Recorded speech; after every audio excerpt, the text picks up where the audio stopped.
Hello,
everyone. Welcome to this live transmission.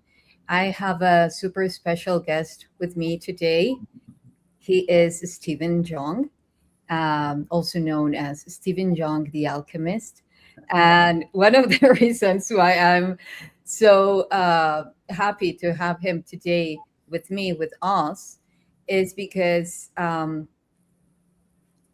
only he has 36 years of hard work, and by hard work I mean like full commitment. You can feel it even though I have just met him for a few days. You can feel the presence and essence in his transmission, and I think that this reality, according to the way that I experience it, that I create it, requires a lot of presence, a lot of passion, a lot of truthful insights, and just being, without the need of teaching, just with presence, because for me that's the best way of conveying, of generating an impact. So of course he has a very impactful pathway. However, I would love for you guys, for you beautiful tribe, to experience it, to get to connect with him by yourselves. For the ones that don't know him yet, for the ones that do, because I know that many of you do, well, here he is. Hi, Stephen. Hello. Oh, that's such a beautiful little intro to this. Thank you. Oh, my pleasure. Well, it came from the heart. So, so Stephen, as I was telling you before going live, I have been diving into many of your reels of your work, short clips and videos. And the first one was actually, and I know that you have been having like a lot of feedback from that one, which is about some technologies in Atlantis that you have been using for some activations. Mhm. And it was for me very interesting because I'm going to Egypt in November. So then I say, okay, there's something here. So um, I know that you work with technologies, not only tangible ones and outside, also the one in the biology. In your path, Mhm. what have you found as the key, even though there are many, of course, but like a major key for starting this inner path of remembrance? That's a great question. A major key, like a major variable, right? If someone were to Yes. sort of choose this path. Yes. Yeah, in reflecting back, I feel like that key has evolved, over the last 36 years. So I'll share my current one. I think in my current perspective, the key is not to strive and not to do things so that you can get what you want. I mean, I started off that way, and over the decades, what I've realized is that, and I've learned that was exactly the energy that led to the last reset. And so, I think the key is really, as you're on this path, and I just made a recent video about this, which is, instead of striving for inner personal capability and capacity, you are simply navigating for the benefit of all of existence. That's so beautiful. So, so beautiful. And as I was saying, this is one of the things that I resonate the most with you because throughout my own path of remembrance, the first things that I came up with was unicity within the unity. We are all one, yet we're all unique. Mhm. And through that path of uniqueness, we get to find the best ways to communicate with everything. So, along with what you have just said, and speaking of communication, Mhm. how do you think is the best way for us to communicate with the universe? Because it's mainly about that, right? Depending on our level of feedback, Mhm. our level of perception, is everything is a relationship. Mhm. Yeah. Yeah. First I'll say, we're all beings on this planet are telepathically communicating all the time. It's just that when most people hear the word telepathy, what they're thinking is, oh, if Bob in front of me wants to telepathically communicate with me, I would hear Bob's voice in my head. But that's not how telepathy works. Telepathy is the entire context, comprehension, energy state, emotion, everything gets sort of sent over. It's not just words. It's not just the intellect. And the reason I bring this up is that would be the best way to communicate with the universe and know that that's always happening. It's not like something that you need to learn or something you need to have a process to get into. It's happening all the time. And this is more of a tuning in. And I find that by widening the context of what you think communication is, it's not just words in your head. That tends to help people become aware of the communication that's happening all the time. How would you say people can differentiate the voices coming from themselves and the voices coming from something else? Mhm. I kind of know where you're heading to it. Please. Yeah, I mean, I have a fun personal story for me. Right, a lot of times when I don't know, I get into these discussions and people are like, oh, can you tune into the universe or can you tune into God or tune into spirit, whatever word you want to use, and let me know if my boyfriend's going to enter my life, like something like that. And I'm like, well, for me at least, that's not how it works. I have not refined my own discernment where I can, in that moment, discern, is this just Steven's consciousness making stuff up? Or is this truly like this clear channel of communication? So for me, I know for sure when it's a clear channel, when I'm not thinking. And in my most of my videos, by the way, on Instagram, this is how it happens. I'm either washing dishes, taking a shower, or peeing. Usually when water moves in my system somehow, this is where I get, and I'm not thinking, this is where these ideas come. And I like jot it down on my phone, just a little sentence. And when I have time, I whip on my phone, I got a folder that says video ideas, and I just go through the video ideas and just elaborate on these things. And so, yeah. And so for me, to answer the question, it's like when you're not thinking. And that alone is a practice. It's probably one of the greatest practices that we could be doing.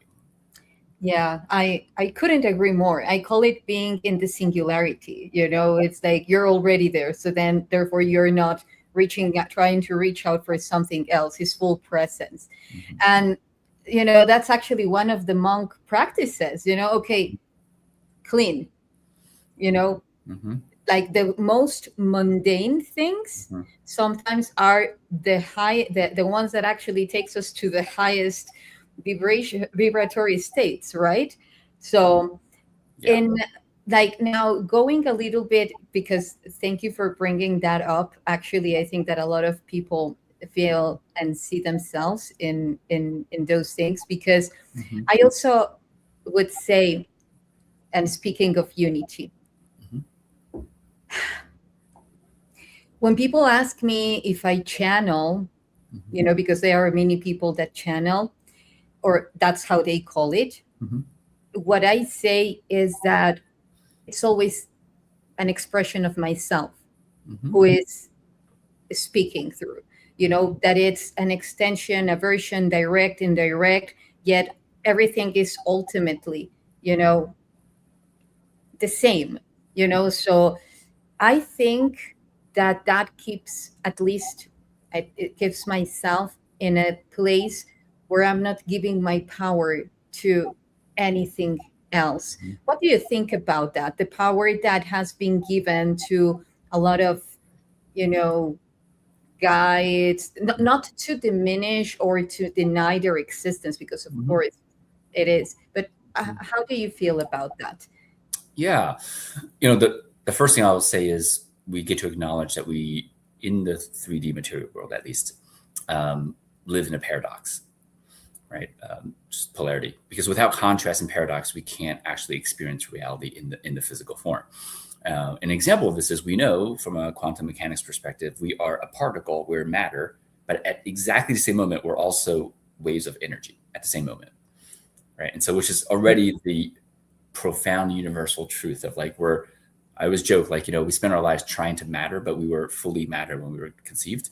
But we're also the purity of energy of the entire universe. And so what I'm getting at is for someone to choose the context, right? You can choose a context of energy, which is oneness, which is everything is just one. Or you can choose a context of separation, and there's no right or wrong. They just have very different experiences.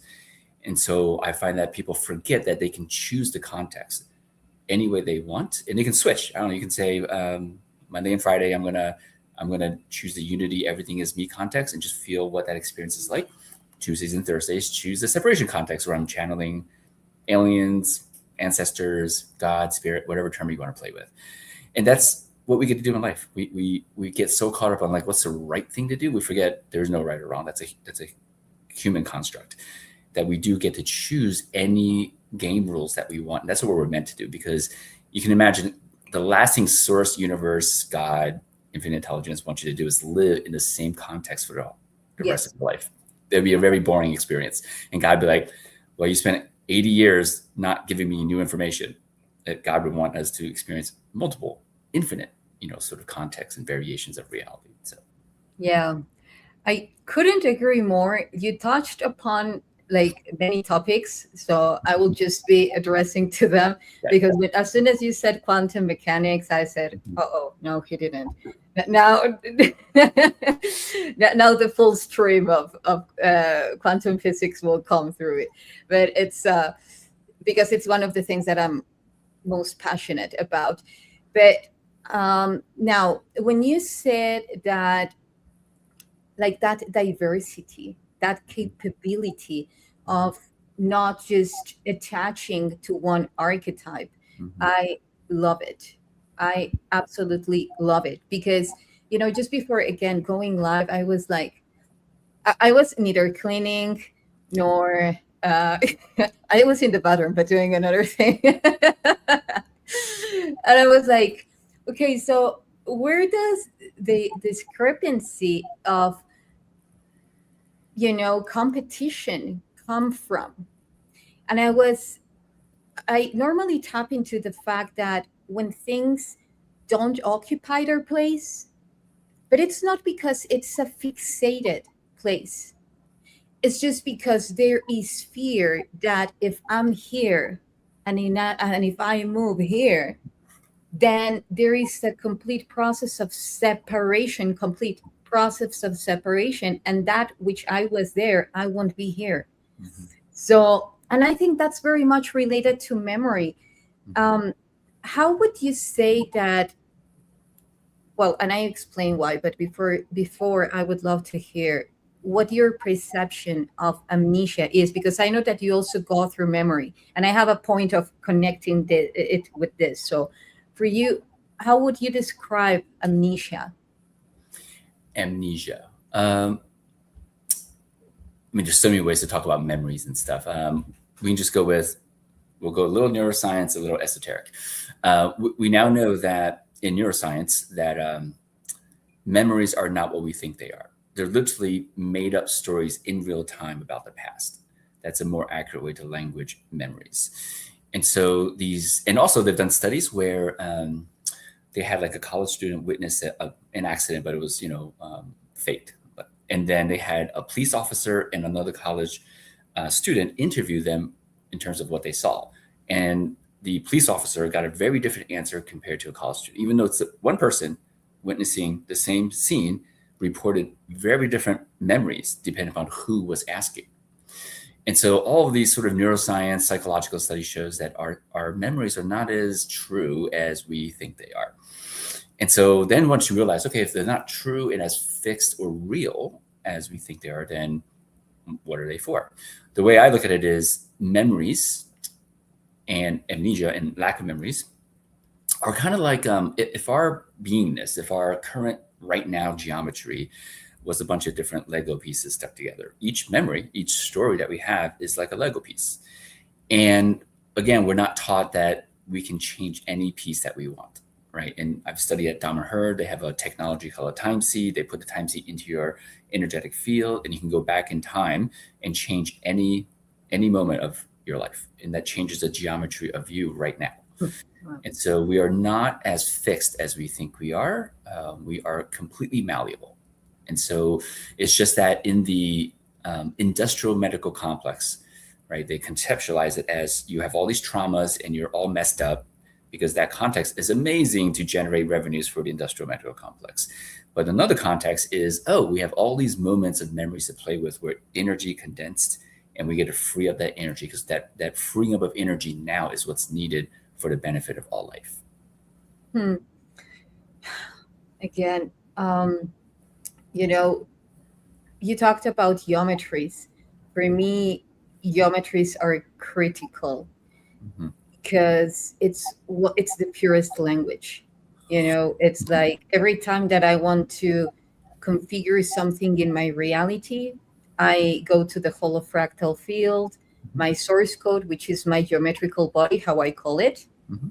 And everyone has a unique one, as you know. It's like our fingerprint. I call it the cosmic fingerprint. Yep. And the difference when you start to communicate with the universe through geometries, I love it because it's just about energy.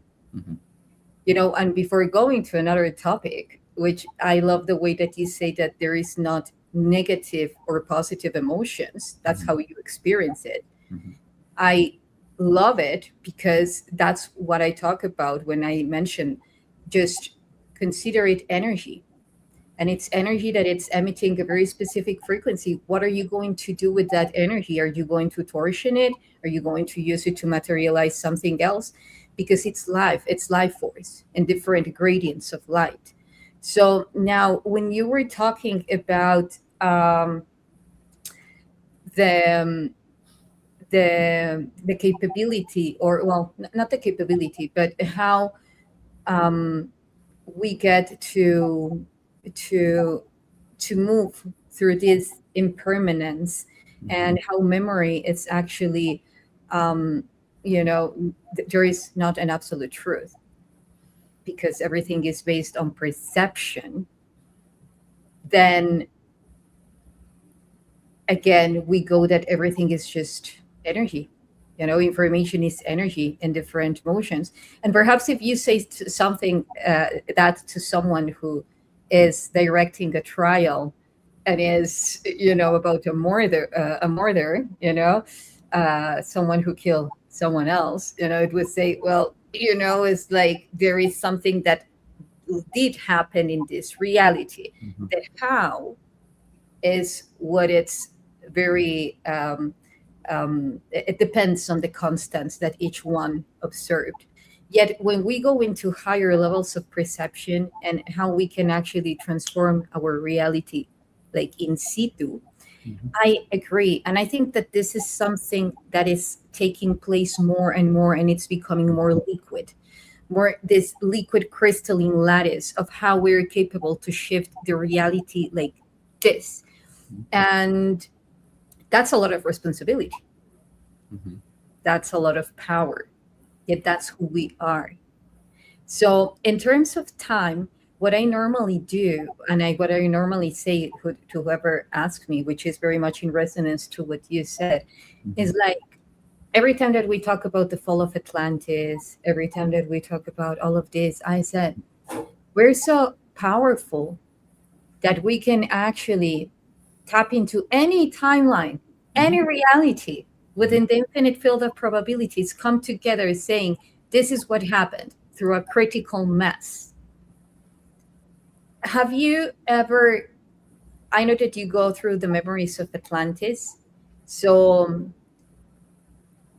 how do you relate this capability that we have to shift time and the integration and the implications that they have in our present in order to do it in a very organic way? Yeah.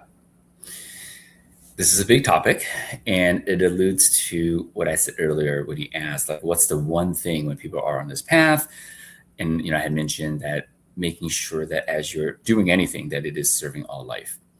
And so I feel like right now there are so many people that are teaching, like, manifest what you want. And they teach how to change timelines and all the tools, right? In other words, people are selling tools to create your dream life. The drawback to that entire industry and that path is it's possible and highly likely that your dream life is simply a bunch of programs you've picked up from society and movies subconsciously and every billboard you've driven by to satisfy your egoic desire for connection, love, safety, and significance. And so I think that the key really is, again, just recognizing that. And it's not a bad thing or a good thing. You go, got it. So if that's the way I've been living and approaching life for most of my life, let's practice the other way, which is, I call it life serving all life, right? Meaning you come from a place where you recognize that you're interconnected with all of existence, right? I would say, another way to say it is, you've lived as a drop in the ocean, now live as the ocean, right? Because the drop in the ocean would try to amass more drops. So it's more significant. It feels safer. It feels, wow, look at me. I'm 10 drops instead of 1 drop. But the ocean would never approach life that way. The ocean would be like, where do I want to splash? What do I want to take into the entire body of the ocean, right? It wouldn't be amassing more drops.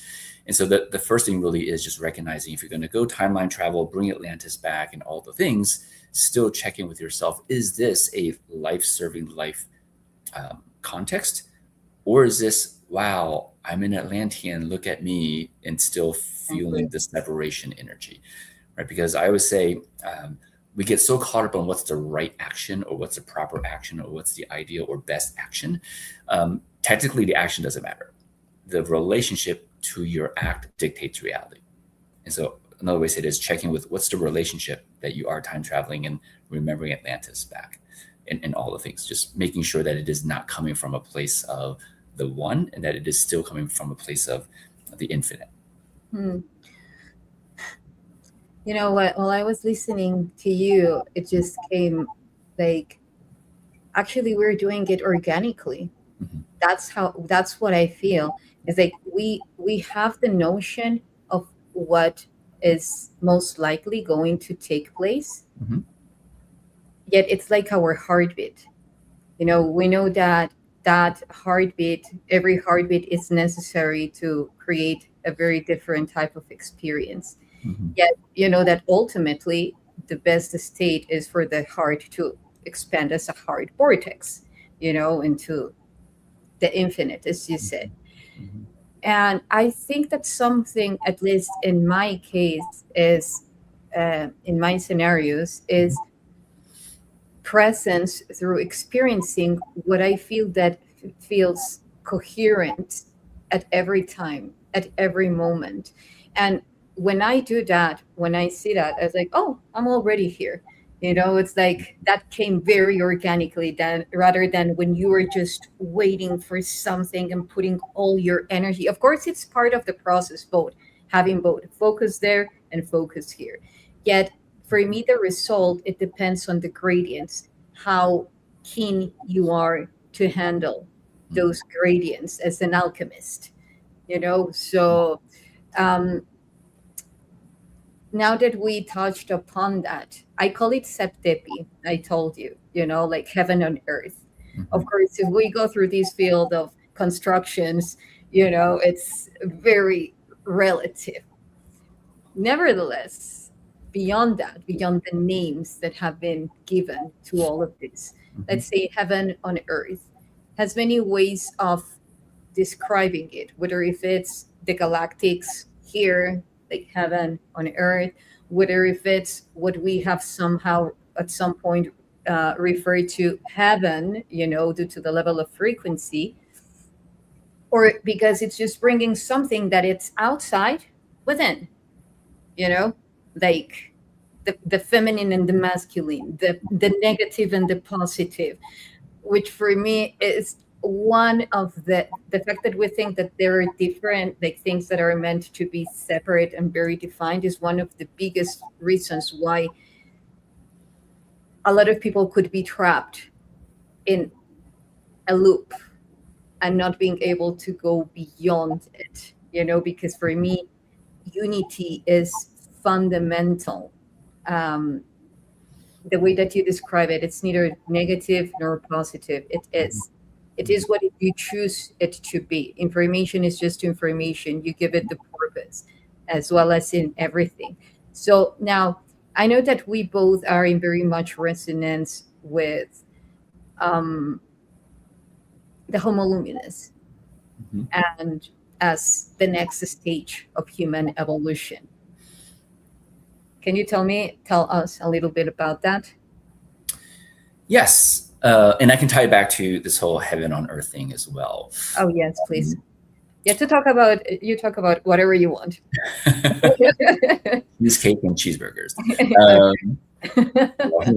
So yeah, it's interesting. In 2021, my first spiritual mission that I led was going to the Great Pyramid in the King's Chamber, using Atlantean technology to send love into the collective consciousness. And the name of that mission was Heaven on Earth.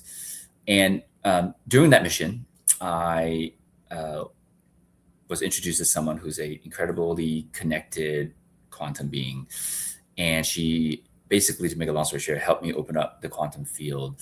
And in my personal lifetime, I've tried to bridge and bring heaven to earth for many lifetimes, many lifetimes. In every lifetime, I've been killed because it wasn't successful. And because the cosmic joke, the big aha for this lifetime was that the intention of bringing heaven to earth already creates a reality that heaven is not here. And that for me, at least, this lifetime is about living as heaven, right? Living as if heaven is already here. Because there's a great Sesame Street video. For anyone who hasn't seen it, just go to like YouTube, type in like Sesame Street here and there. It's hilarious. But basically the takeaway of this video that they do a really good job of is there's only ever here. There is no there, because we never get to experience there. Because if you go there, you're now here at there. You only ever experience here, right? And it's like a huge, profound realization that if that's the case, if you only ever experience here, then instead of trying to get somewhere because you're only ever here, you're simply choosing the context of here, right? It's a very different way. You're not walking, you're literally standing, but I mean, you're moving, but you're just choosing what's the geometry of the reality that you are conceptualizing. And so what I'm getting at is, I think there's a tremendous opportunity for everyone to realize that every truth has been inverted to keep us enslaved, right? I don't ever hear parents say, my kid is so soul connected. They say my kid's so smart. The intellect is so emphasized because the intellect traps us in a certain, if we look at Hawkins's work at knowing at 400, we can't get to joy, love, bliss, Christ consciousness, which is above 400, right? That's the trap of the intellect, keeps us at knowing only. And also the mind and language is already separation. Every word that we speak, right, every noun is a box, and that already separates. And so for anyone that is, has the intention of experiencing heaven, my suggestion would be, it's not going to be through thinking and language, because every thought that you have is if there's a noun, it's going to be boxing things. That's a paradox of nouns. When I say computer, I'm now contextualize this thing in front of me as a computer, which comes with a context. But it can be, if I don't call it a computer, I can probably use it for 10,000 other things other than, doing Zoom calls and doing spreadsheets and all that stuff. Mm-hmm. Yeah. And so just really to experience heaven as here and now in a non-thinking way. And there's a way to experience reality without thinking, for sure, right? It's energy. There's like a dance of energy that's constantly happening. So that's sort of the first one. And then the second part of that, I'm trying to remember what was the second part of the question. Speaking of memories, right? Had to like construct a memory of Okay, so the second question was about the when we were talking about the Atlantean the luminous body, Homo luminous. hominid. Yeah, yeah, yeah, Yeah. yeah. And so, the many indigenous peoples around the world has predicted that the phase of Homo luminous is coming, and have shared this with the world. And the reason I brought all that up is about the heaven is here, there's only ever now, is technically we've always been Homo luminous. Exactly. Right? Because we look at science, in the 70s, we discovered that our junk DNA actually makes light. Yeah. Right? And it wasn't like it just turned on in the 70s. They just, looked at it in the 70s. It's been there forever. And so again, I want to make sure that this is contextualized, that we're heading into a phase of Homo luminous. It's not like we're changing. Exactly. It's more of a recognition process than a change. Yeah. It's a here and now, and we get to have the surprise and delight of seeing, oh my God, it's been here all the time, versus, oh my God, we got to meditate, we got to do a darkness retreat, we got to do something to kind of get to that state. It's you, and this is a game of recognition, basically, and remembrance and recognition, and not sort of, striving for something. Yeah, I agree. It's like every time that we're saying, or even talking to my daughter, like when she wants to learn something, I tell her, I rather say remember, and just imagine a version of yourself that has already done it. Amazing. And that nailed it. So just connect with her and bring that security, that trust, that self-trust that you've got this, and it's for me, it's a very similar way to say what you just mentioned. And also the fact that it's I normally relate this even to having intercourse, the difference between having intercourse or going to ultimate states of fusion, of alchemical tantra. It's like when you think that a pendulum goes like this, just bum bum from pole to pole, bum bum bum, it's okay, it's good, it helps. However, there are other ways, when you actually go and bring the full spectrum. It's like even the moves, because everything connects, everything is interconnected with everything. So I think that we were taught that reality moves as a pendulum. And I gave the example of the intercourse because, as you know, it's one of the most powerful energies that we have to manifest. So now, if we also, your feminine energy and your masculine energy, but what about it's a continuum, and the potential energy flows and the kinetic energies in the inside, and then they merge and then they come without, like, of course, all versions of information serve the wholeness. I say we all come from the same source, and to the same source we all return. In other terms, more funnier terms, I say we all work for the same boss, and we'll be going back to the same boss. So it's so now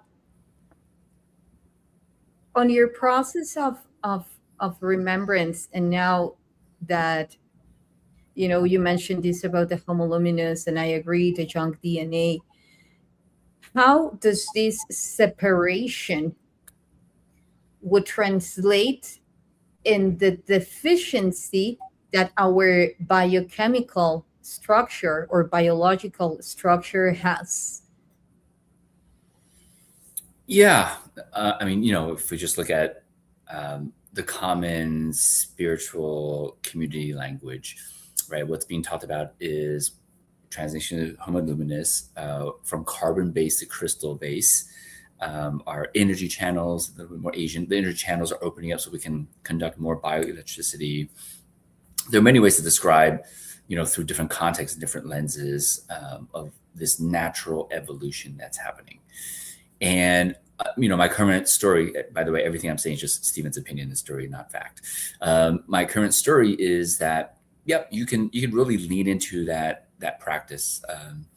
For example, maybe 6 years ago, I went through a training where basically after 3 days, you can see without your eyes. You can sense and literally see without using your eyes. You're using energy, basically.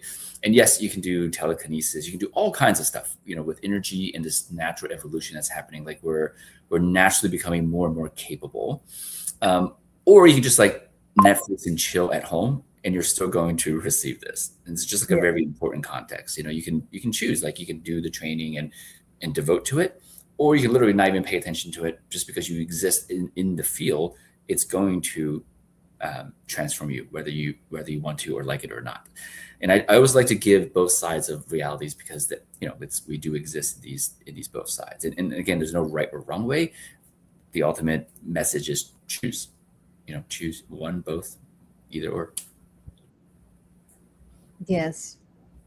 I think that actually that also empowers a lot. For instance, going very deep into the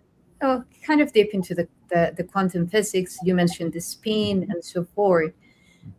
One of the things that I have remembered, and also through my own research, is that the DNA Z, which is the editable DNA, that it's highly rich in those introns, that junk DNA, the spin that it requires is counterclockwise.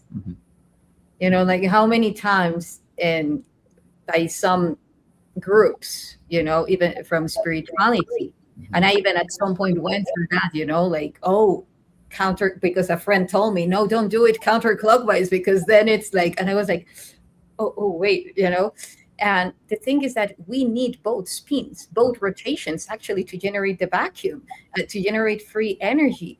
Yeah. So it's impressive. Don't you think it's impressive how even through the smallest details, everything has been configured in a way that we automatically say, oh, no, I will just pass, or no, here, I must be like this, so it's, and for someone who works with the holofractal field, with the geometries and so forth, it's impressive, because it's interesting. Let's say it's interesting. Yeah, and you're basically speaking of my favorite Hermetic principle of the seven, which is the law of correspondence, as above, so below. Right? Literally, how at the quantum level or at the physiological level is how the macro world, how spirit realm works. It's the same, And so that's Zach Bush has mentioned, like he's sort of gone so deep into spirituality because he went so deep into physiology. So, everything is showing us the same thing. We tend to see it differently. And there's even, you had mentioned like geometries, like the universal communication. We flew in an expert to this very sacred land in Ecuador 2 years ago to teach astrogeomancy. And astrogeomancy essentially unifies geometry or biogeometry, math, sound, astrology, geomancy, all as one thing. It's really one thing. Our brains sees it as different things. Yes. And once you see the world or perceive the world that way, like everything changes. Like every shape and angle is a number, correlates to a certain astrology, correlates to the entire universe. So we're not even our consciousness, but literally, like when I do this with my hand, I literally just alter the entire universe.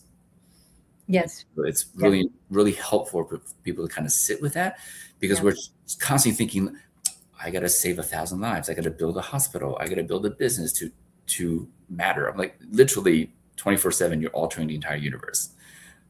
And so once you realize that, you probably go back to, then, all right, so I'm already godlike and I'm already achieving all these things. Then you let go of the striving energy and we go back to being children again and play. We create and do for creation's sake, not to have an outcome. And we all live this way as children, which is why so many indigenous people are telling us children are the future. It's just that the Westerners are taking that phrase literally, like, oh, you mean my child that I birth is going to be a leader that's going to change the world? That's not what they mean. They mean children, like being a child again is the future. Yes. Akuria mate, JP. a friend who is just writing. I yes, I Damanur. You brought Damanur. I love. I don't know if you know Crotalo Sesamo. Of course. Yeah, yeah. Yes. Okay. Well, he always tells me because I ask him questions about Mhm. how they have sustained a community for so long and Mhm. thriving, in a very harmonic way. Mhm. And I love the way that he puts that it's all about not your responsibility, it's our responsibility. Mhm. And I think there is a very thin line where we came from saying mea culpa, which is part of the process, like tons of weight, from your transgenerational, from the ones that haven't even been born, and so forth, to all the way of saying, okay, so what is truly responsibility? And for me, going into connecting it to me occupying my place and not saying, hey, like imagine particles fighting over, a space like electrons with a space in the field, or no, I want to I want to face lock with that electron. That's mine, not yours. Yeah. So for me, it's about knowing that reaching that level of unity, that knowing that even part of you exists within that being that it's next to you, and that is occupying that place that you were occupying before or that you will be occupying later on. What would you say it's where does the attachment reside, you know yeah, in a human form? Where does that attachment of saying it's my kid, than saying, okay, these are our children?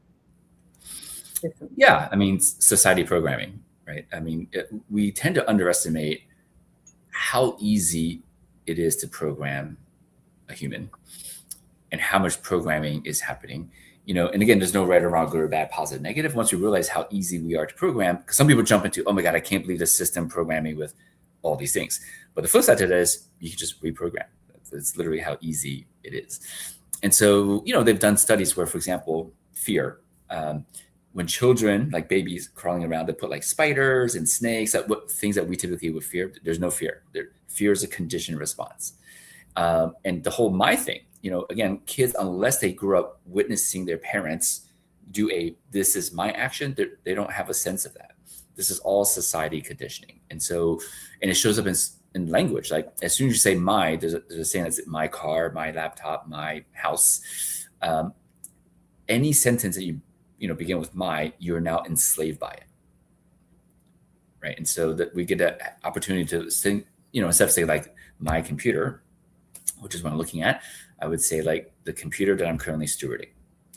Right. And so really one of the most overlooked ways to shift our reality is to shift the language, because the current spells are leading to these attachments and things.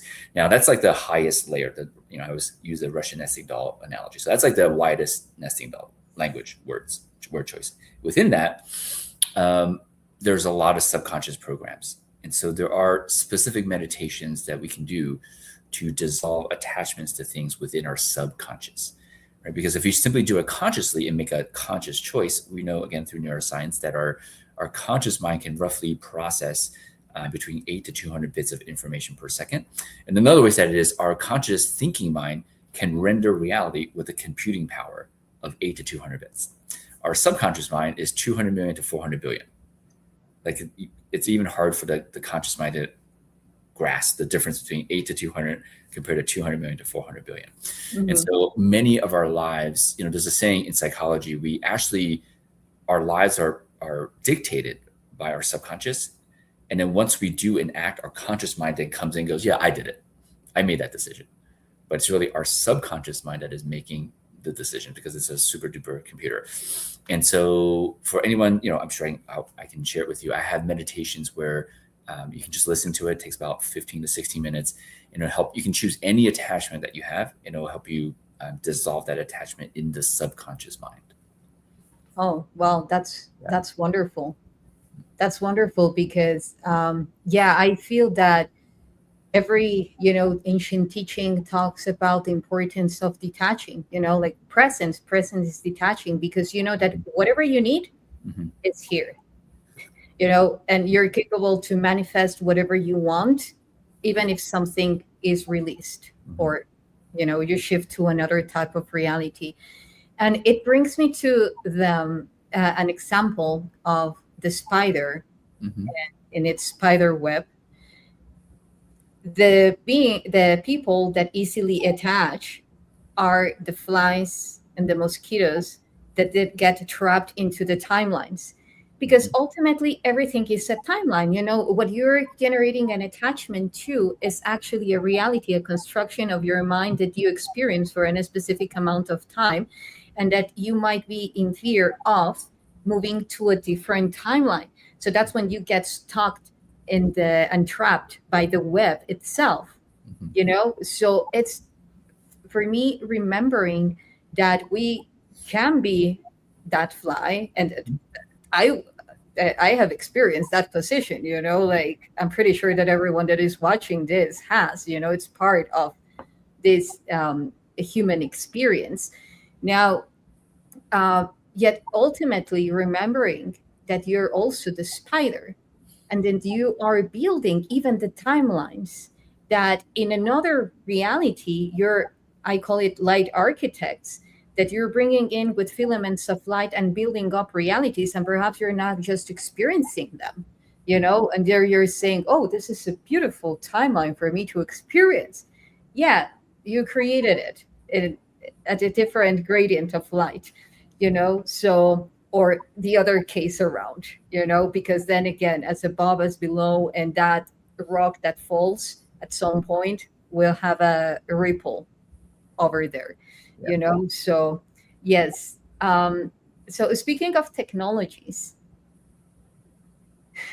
we were talking about again how everything reflects back and forward. One of the things that I share more about is that every technology that we see outside, pyramids, temples, stone circles, it's a reflection of our own biology.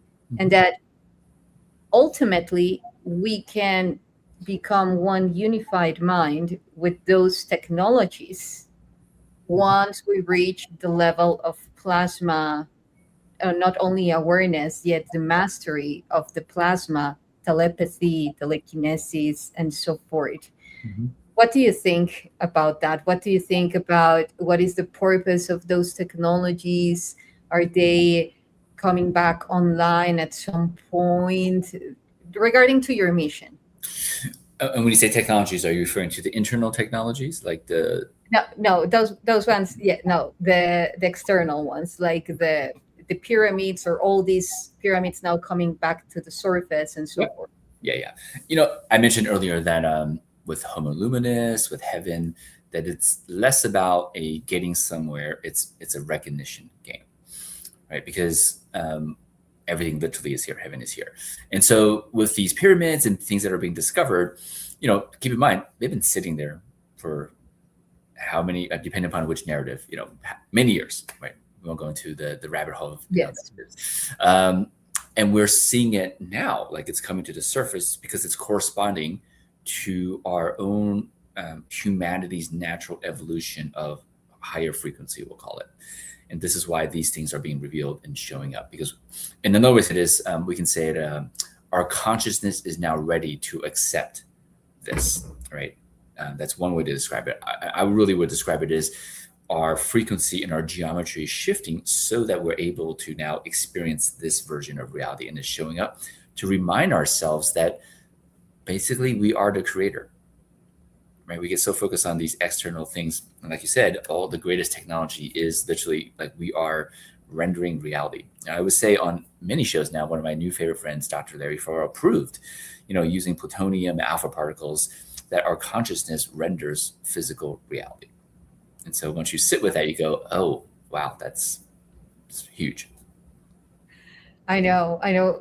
One of the things that I feel most passionate about is the level of intimacy that we can get, or we can have, with our own biology. Mhm. Like projecting your consciousness to you.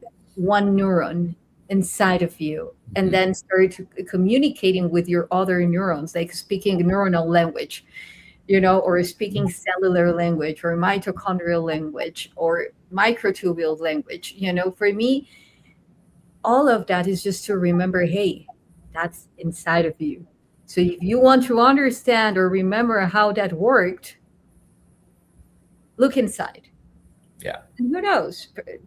That perhaps in another reality we'll I don't know. I just love the fact that imagine the level of unified consciousness where you reach that with your tribe, and then you are commanding the codes that are coming through those technologies, and then those technologies are continuously powering up the grid, the Earth's grid or the planetary grid, wherever you are. Well, you know.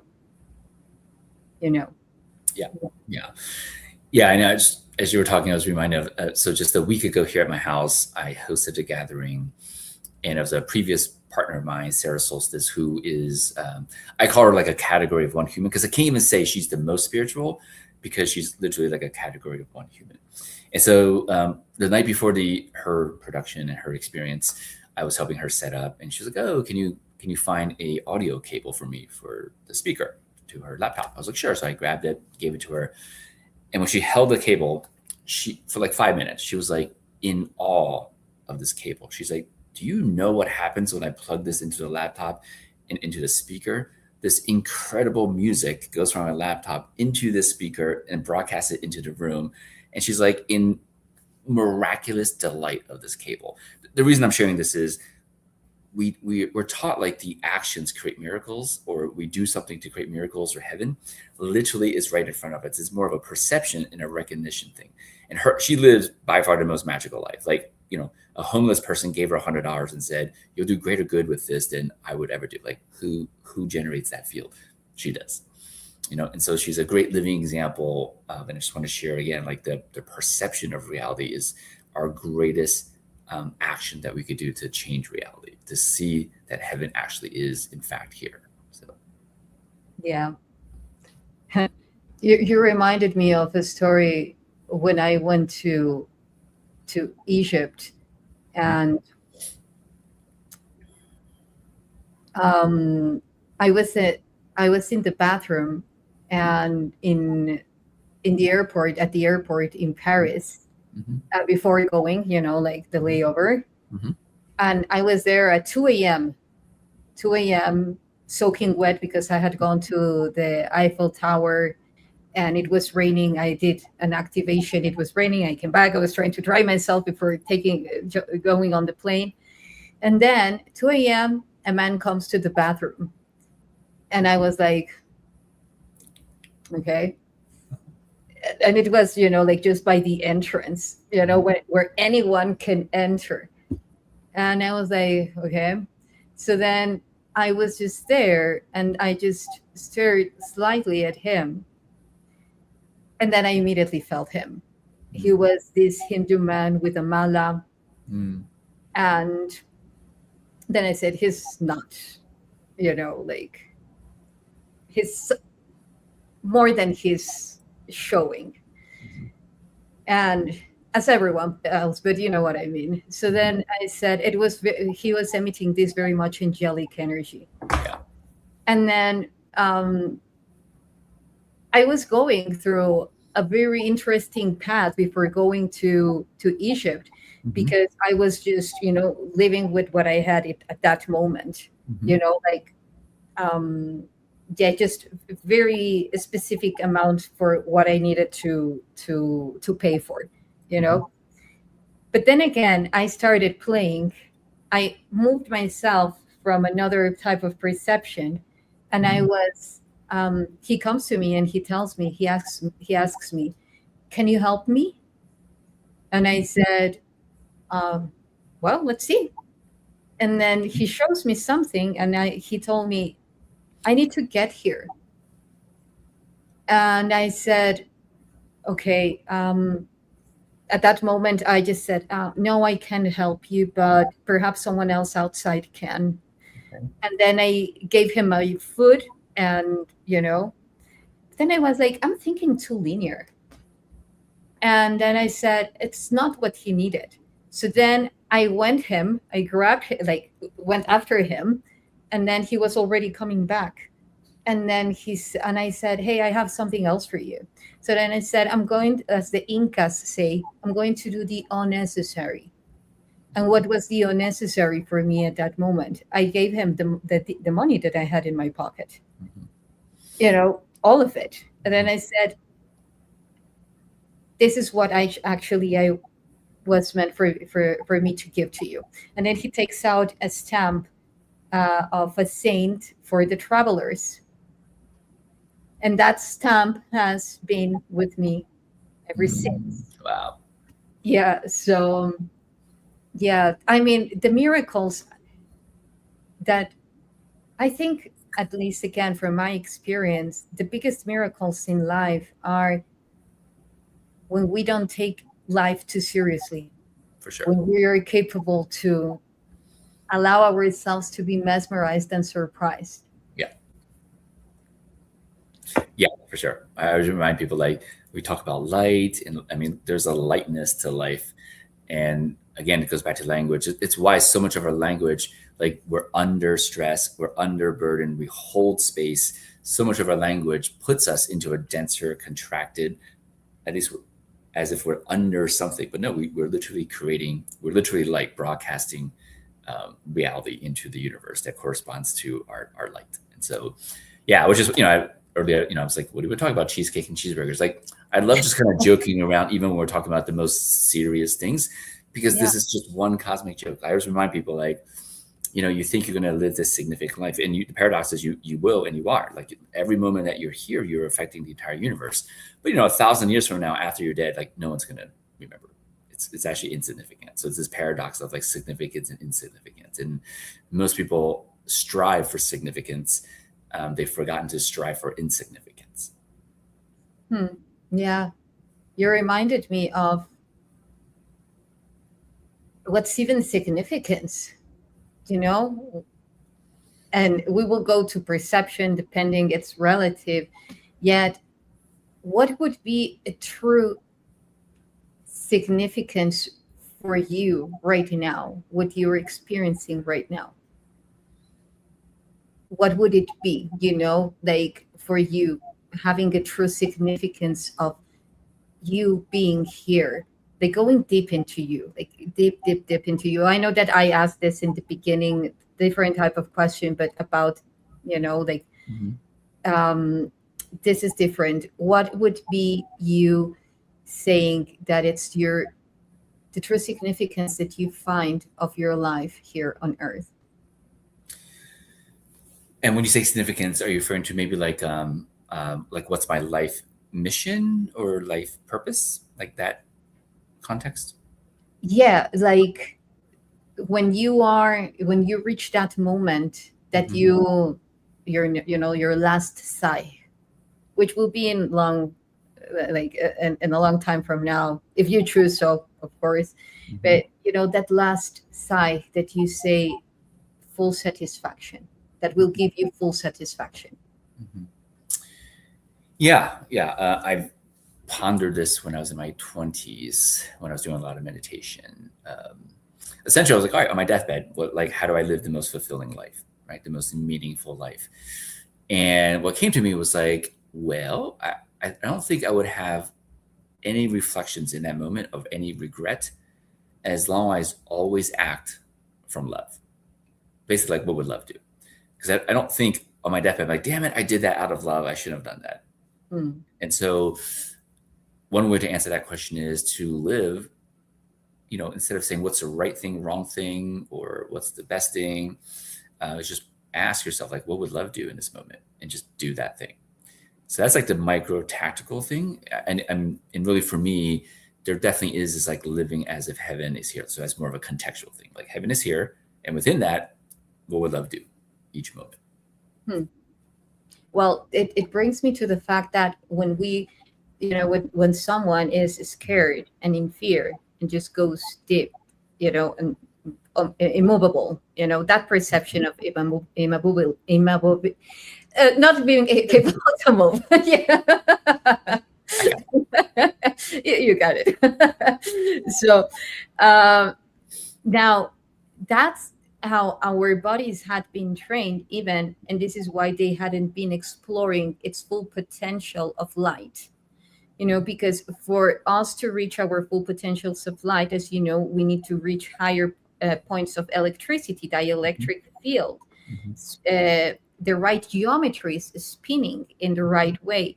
So that that field of expansion, would you say that from your experience and what you have seen in the people that comes to you, there is a higher level of fear at this moment in the people surrendering to their divine power? Or there is a higher fear, like it would be mainly, in other words, there is a higher fear of being happy, or there is a higher fear of being in pain? That's a great question. I mean, as I reflect on when I host these sort of hermetic activations and host gatherings, and also when I work with entrepreneurs and their teams and founders to infuse spirit, reflecting, I mean, I guess the question is like, are they more fearful of like being happy in all things, or more fearful of being in fear and pain? I mean, it varies. I definitely can't say it's like one or the other. If I had to, I don't know, go with like a distribution, I would say 70% of the people still operate from the very old programming of like, bad things will happen, don't let bad things happen, right? Which would be more of a fear of, unwanted outcomes. And I would say 30% who are farther along in their process and evolution, but they still are very attached to certain things, their old identities. So there's a fear essentially of losing that identity as they're becoming this other version of them that can't be defined.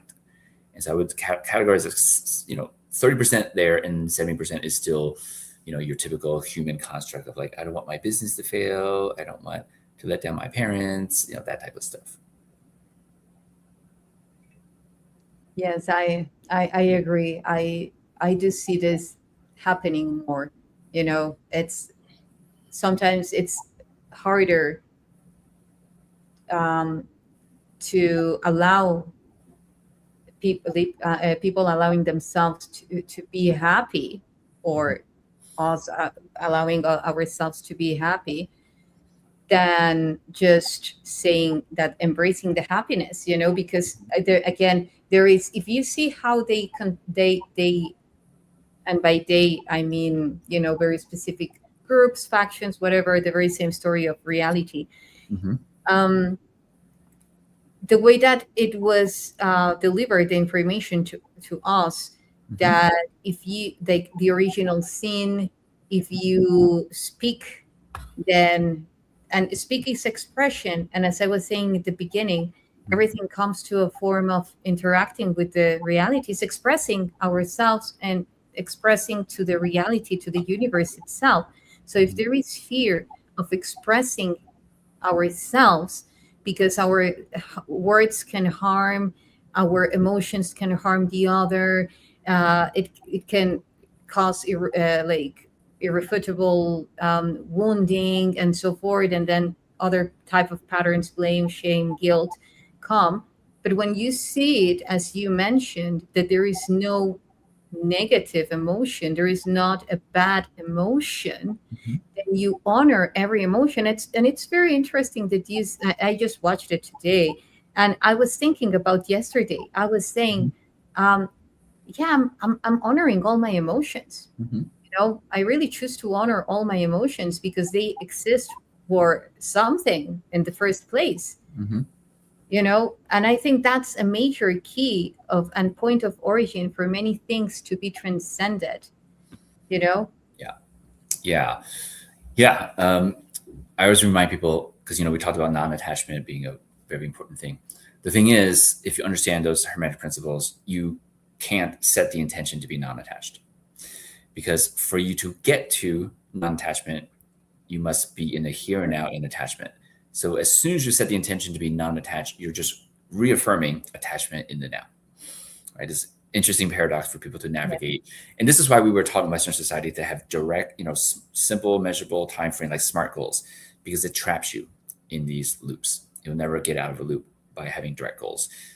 If you look into more advanced principles of those hermetics, there's an oblique way to set an intention where you're not trapped on that polarity. And so the oblique way to be non-attached automatically without ever setting an intention to be non-attached is you want to love both sides of all stories, all experiences, all identities, both sides, right? Because what we call identity, story, emotion, is just energy, right? Just energy going like this. And I would say we're meant to experience the full wave of energy, not half or this half. That's just very unnatural.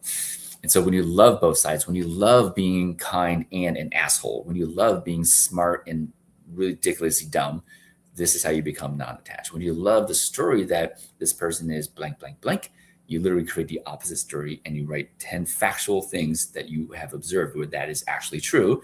You start to be non-attached to the entire stories. And so the loving, all I'm saying is loving is the way to obliquely guarantee you become non-attached to things, is loving both sides of everything. Yes. And then it's more about being anchored, anchored to the present and to every fractal extension of this very same core. Yeah. Even like when women give birth, it's like in my case, I was enjoying the pain that I was feeling because I was flowing with my breath work. And interestingly enough, well, women are in that level of pain, like some people related like equivalent to having 210 bones broken at the same time. I was like, I was never there, but okay. So the thing is that you're creating oxytocin.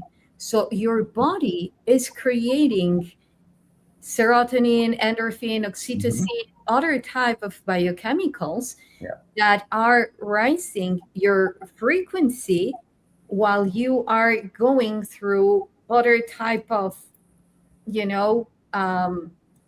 rupture, to say it somehow. So, and for me, that's how we reach the singularity, when you embrace both. I remember that one day I was having a huge teeth pain. Like for me, I am very resilient to pain. It's like it's very hard for me to feel it. But that day, I was even with tears, and then I said, "Okay, I'm going to embrace it." So then I started breathing in the pain and amplifying it. I amplified it and amplified the energy that it was generated. I amplified it. And then it collapsed. And then I was like, after 1 minute, I was like, oh, wow. Because that, again, everything is what we choose it to be. What would be the suggestion that you would have for people to tell them how to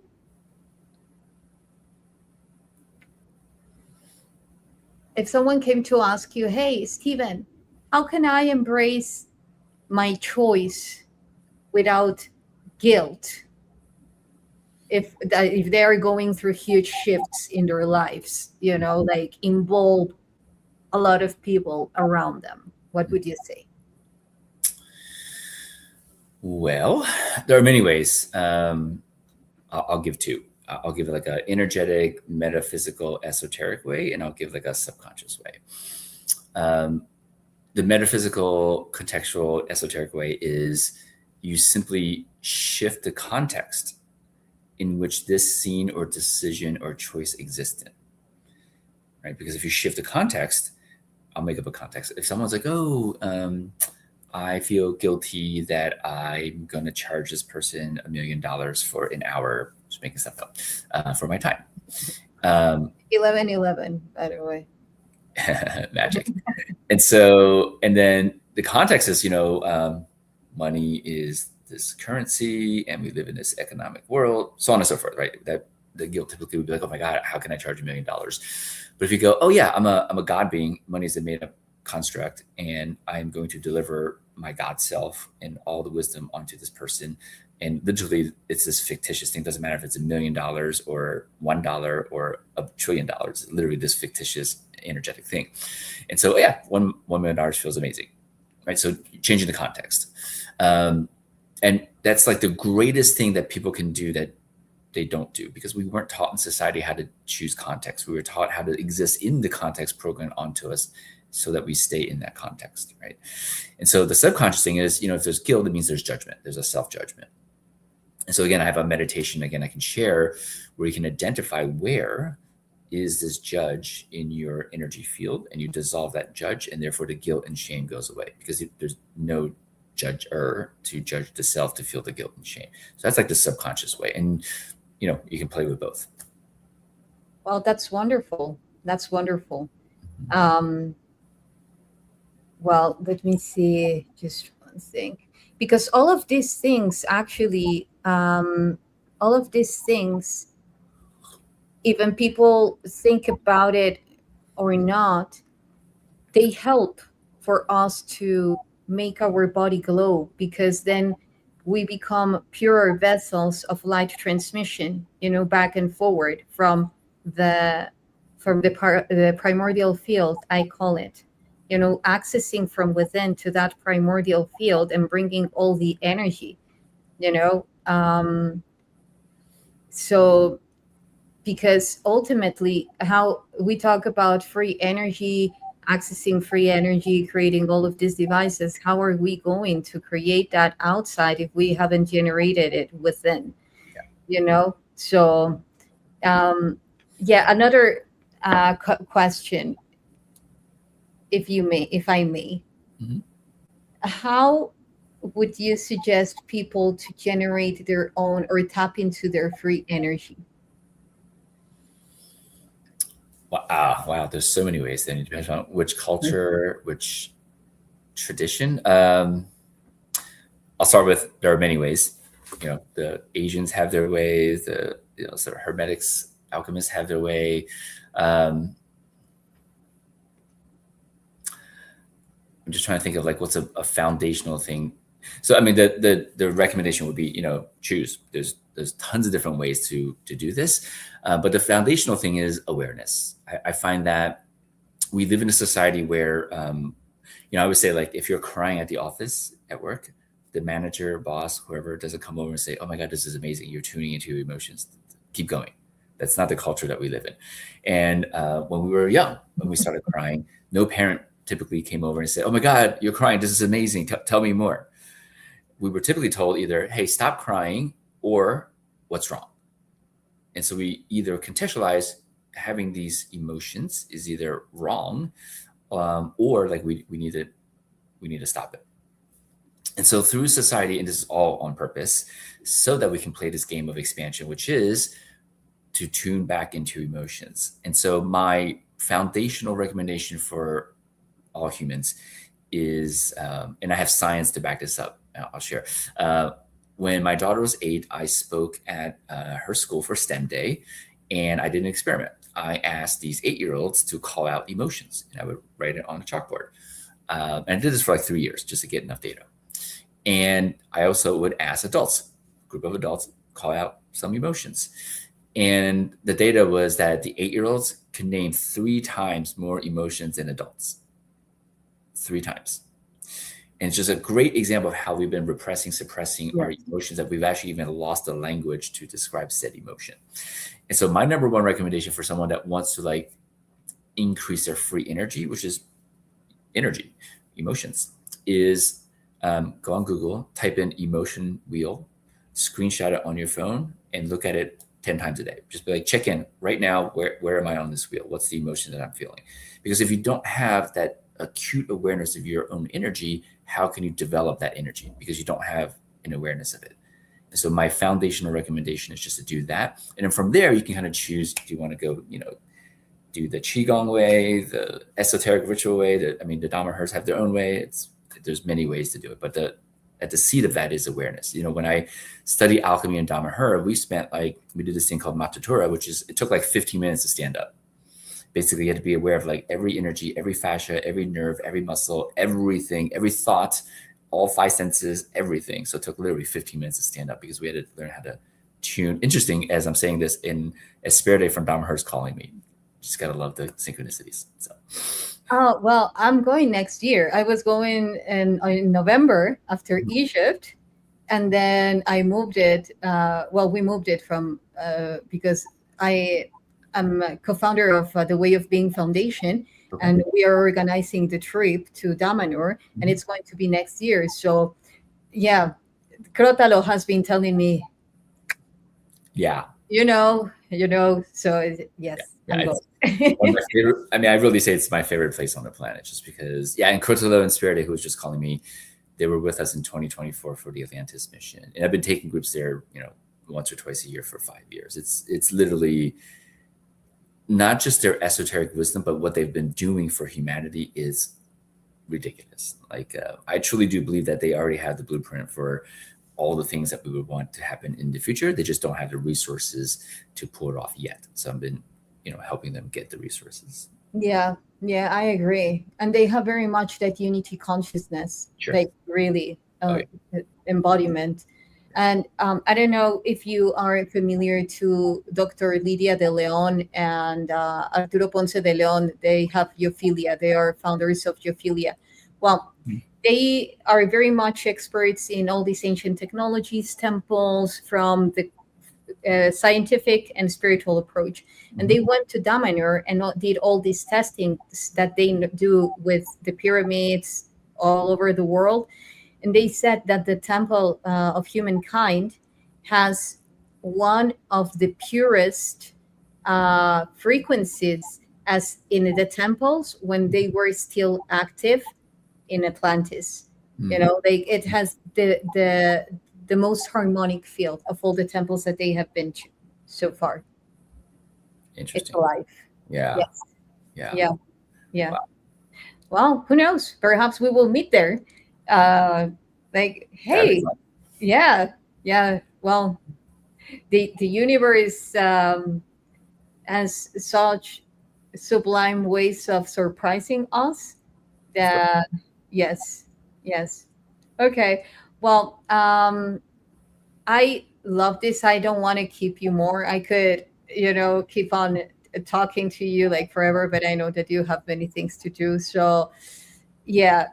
But I would love to have you again. We can go deeper into so many topics, including, the enlightenment of the body. So, any last words for now that you want to say? Where can people find you? Last words. Let's see what wants to be said. I love you all. And just know that every moment of your life has been divinely orchestrated for exactly the you now to be doing what you're doing and experiencing what you're experiencing. And if the current now is not currently perceived as miraculous, know that even that is orchestrated for you to have a pretty epic life. And so, and I always say in the spirituality space, there's so many things going on and so many teachings and so many processes. I'm a huge fan of like, pick one thing and devote to that one thing, or else it gets a bit scattered. And so if anyone got any kind of tidbits on this sort of video call, I would say like, pick one context, one strategy, one tactic, and just devote to that for, a month, 2 months. I typically pick one and devote to it for a year. That's been my practice for the last, 14 years, is pick one thing and just master the basics of one thing versus chasing a bunch of different tips and tricks. As far as reaching me, Instagram, Steven Young Alchemist. I do have my personal website, but it's like 9 years old. It's currently being updated. It'll be updated in a couple of weeks. And that's just drsteveyoung.com. Okay. Any upcoming trips that you're organizing anywhere? Lots. Yeah. So I just did one of my foundational hermetic activations. And the intent of that activation is you are immersed in the opposite energy of Western society, which is you're not there yet and you're missing something. So this energy is divine perfection here now. And so that basically instead of teaching, people feel their God self, basically, which is divine perfection. And then I have an advanced activation where once you realize, okay, you're a God self, you can render reality. How do you actually do that? And so I'm doing that in Sedona in September, teach people about these alchemical, hermetic, and Dhamma-Hermean ways on how to access higher planes of existence. One way to think about it is we live in 5 different octaves, but we only are taught to experience the lowest octave, the physical plane. But there's the etheric, astral, mental, and spirit plane. That's in December. And then beginning of October, we're Esperide, one of Dhamma-Harians, we're flying her to Crete with her sphere self. I have one behind me, her Dhamma-Harian technology. And we'll be delivering an advanced time seed into all the participants. And this advanced time seed allows you to time travel forwards and backwards in time, which is incredible. And then she's going to help do past life regressions for everyone to remember very specific lifetimes that gives them a clue as to why they incarnated in this lifetime. And then we're taking people to Dhamma-Her after that. So that's October 19th, 18th to the 29th. And then I'm taking a group right from there to Malaysia to study with this Neigong or Qigong master that can clear all your meridians and decalcify your pineal gland. Those are all the group trips and then I go on my own adventure with my love of my life for a few months. Okay. Well, that's amazing. That really sounds amazing. Yeah, there is a lot of topics that even we can continue to touching upon next for another time. Like time, it's such a topic that it's so important. So I just want to finish actually with something about this, which is, of course, time is not. It's something beyond that what we have been taught is a continuum. It's nonlinear. And so is the expansion of your heartbeat. Your heartbeat does not finish in the flesh. Actually, the frequency of your heart expands across space, time and space, because whatever you have experienced and that is anchored there, that is embedded there, will remain in your soul and in your spirit. That's the way that I experience it. Why? Because this point is the purest.